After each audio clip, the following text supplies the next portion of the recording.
নমস্কাৰ, লিজা ষ্ট'ৰৰ ইউটিউব চেনেলৰ এইখন মিক্স পাত।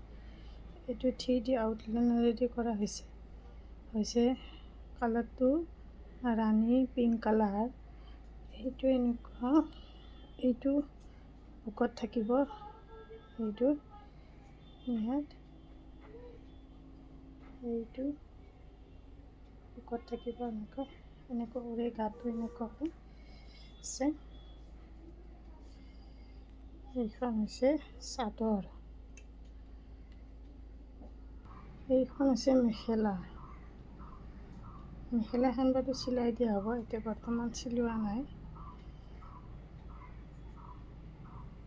এইটো থাকিব ব্লাউজ পিচ, এইখন